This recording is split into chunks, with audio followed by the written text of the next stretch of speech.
वक्त हुआ एक ब्रेक का। ब्रेक के बाद इस केस के ऊपर तफसील से बात करेंगे, हमारे साथ रहिए। वेलकम बैक नाज़रीन। बात करेंगे मुरीद अब्बास की। मुरीद अब्बास जो कि एक गरीब घर का बच्चा था, उस शख्स ने कैसे तरक्की की और उसने किस तरह करोड़ों रुपए इन्वेस्ट कर दिए। और अगर हम मजमूई तौर के ऊपर बात करें, उस कत्ल के मुल्जिम के खिलाफ कई दरखास्तें आ चुकी हैं और तकरीबन अरबों रुपए का मामला इस हवाले से सामने आया है। हमारे साथ हमारे रिपोर्टर नदीम शहजाद मौजूद हैं। नदीम शहजाद से पूछ लेते हैं कि इन्वेस्टिगेशन ऑफिसर्स ने मामले को कहां तक कुरेदा है। जी नदीम शहजाद। जी, इन्वेस्टिगेशन ऑफिसर्स में एसएसपी साउथ इन्वेस्टिगेशन तारिक दरेजो जो है वो इनकी जो तफ्तीश कर रहे हैं, इनमें आतिफ जमान जो कि इस वक्त जिंदा है, इससे तफ्तीश जो की गई, इसके दोस्तों काफी नाम उन्होंने बताया। आतिफ जमान ने जिनके साथ का कारोबार था, जिससे वो लेन देन करता था, ये कारोबार ना किसी तहरीरी फॉर्म में था, ना किसी किस्म के इसमें टायर इंपोर्ट ना इंपोर्ट किए गए, लेकिन इसका टायर स्मगलिंग के साथ जरूर वास्ता था। लेकिन इसी तफ्तीश को अब मनी लॉन्ड्रिंग स्मगलिंग की तरफ भी चूंकि ये केस का एक रुख जा रहा है, जिस पर तफ्तीश की जा रही है। और इसमें जो मीडिया पर्सन हैं, जिनके कोई तकरीबन 10 बड़े वो नाम भी इसमें शामिल हैं, जिनसे बयान जो है कलमबंद किए जाएंगे। कुछ बयान हंगामी बुनियादों पर कलमबंद जरूर किए गए, जिसमें 3 करोड़ से जायद की रकम तो इस वक्त रिकॉर्ड पर मौजूद आ रही है कि जो कि सरमाकारी इसमें 3 करोड़ या 3 अरब की बात कर रहे हैं आप?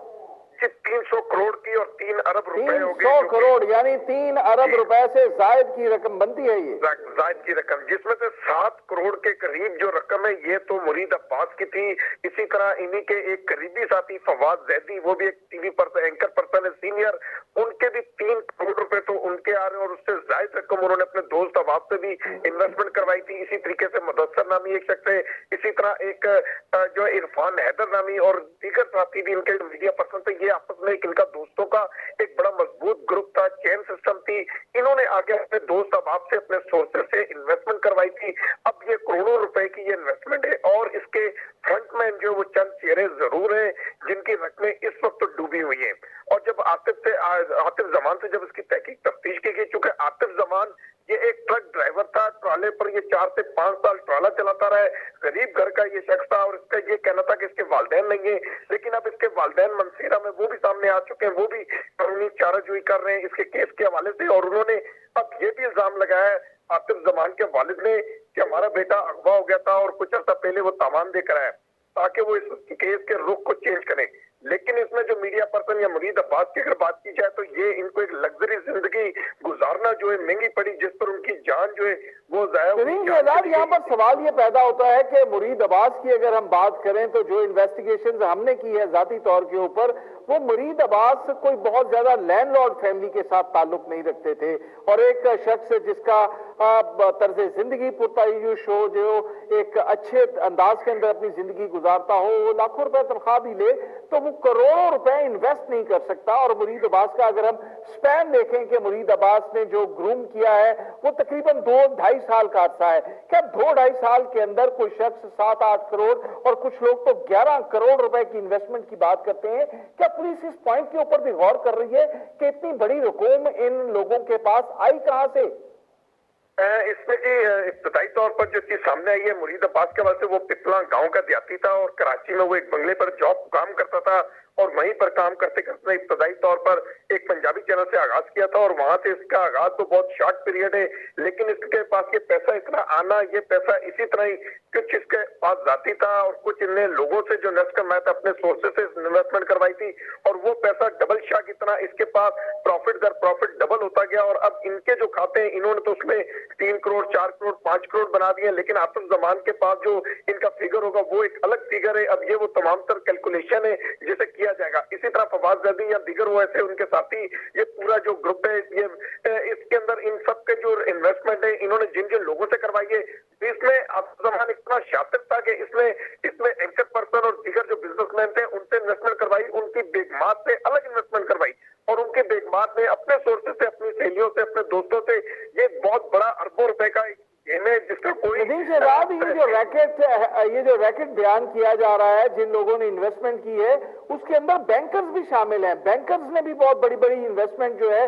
वो इस मुलजिम के पास करवा रखी थी, जिसका नाम आतिफ है। तो क्या ये लोग टैक्स गुजार भी थे? क्या ये लोग व्हाइट मनी को इन्वेस्ट कर रहे थे, या ये कोई ब्लैक मनी थी, या कोई मनी ऐसी थी कि जिसका कोई रिकॉर्ड मौजूद नहीं था?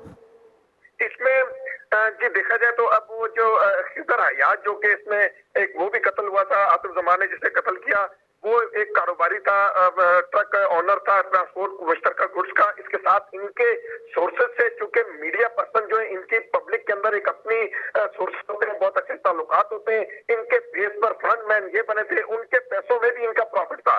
यानी इन्होंने अपने पैसे जो लगाए वो तो लगाए ही थे, लेकिन ऐसे ताजर थे, सरमाकार थे, बैंकर थे, उनकी बेगमात थी, उनकी इन्वेस्टमेंट में भी इनका हिस्सा शामिल था। और ये वो तमाम तर पैसा है जो इस कारोबार में इन्वेस्टमेंट किया गया। लेकिन अब राय साहब एक अहम बात इसके अंदर ये भी रुक है कि अब वो जितने एंकर ने जब ये तफ्तीश का दायरा कार खुला है तो कुछ तो अपनी रकम से बिल्कुल जो है राय फरार इख्तियार करते जा रहे हैं और कुछ खामोश हो गए। लेकिन इस वक्त आतिफ जमान जो जिंदा है वो भी एक खतरे की अलामत है। इन जितने भी पर्सन इन्वेस्टर हैं इनके लिए वो अब भी एक खौफ की अलामत जरूर समझे जा रहा है, क्योंकि अब वो बच चुके हैं। इसके बाद उसका क्या लायामल होगा, क्योंकि बहुत बहुत शुक्रिया नदीम शहजाद आपका। फैसल मलिक, कुछ एंकर्स ऐसे हैं जिनकी इन्वेस्टमेंट मौजूद है लेकिन वो इस हवाले से खामोश हो गए हैं, कुछ ऐसे हैं जो इनकार कर चुके हैं कि ये रकूम हमारी नहीं है। इसके पीछे यकीनन ये मामला होगा कि ये पैसा उनके पास आया कहां से, ये ब्लैक मनी है, ये व्हाइट मनी है। अब अगर ये लोग इनकार कर रहे हैं तो पुलिस या आतिफ किस तरह इस बात को स्टैब्लिश करेगा, या फिर किस तरह कोई प्रोसिक्यूशन का मामला इसको आगे बढ़ाएगा कि ये मामला, ये रुपए, ये वाकई उन एंकर्स और उन साथियों के हैं? सब ये जो चेन ऑफ क्रिमिनलिटी है ये जो है ना मुकम्मल होगी तो तभी जो है क्राइम एस्टैब्लिश होगा।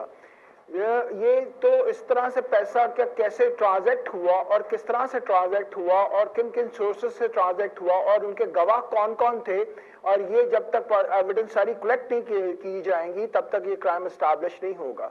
प्रोसिक्यूशन जो उनसे ना जब ये एविडेंस अगर कलेक्ट करेगी तो फिर ही जो उनसे है ना ये मुरीद अब्बास अगर और उनके साथी अगर इस बात से इनकार कर रहे हैं कि ये पैसा हमारा नहीं है, मुरीद अब्बास तो खैर इस दुनिया के अंदर नहीं रहे, लेकिन उनके वो साथी जो इस वक्त जिंदा हैं वो इस बात से इनकारी हैं कि ये पैसा उनका नहीं है, तो हम ये समझें कि ये मामला मुरीद अब्बास और उनके दोस्त के कत्ल तक महदूद रह जाएगा और वो एक 3 अरब रुपए की जो रकम इन्वेस्टिगेशन ऑफिसर बता रहा है वो रकम कहीं दबा जाएगी?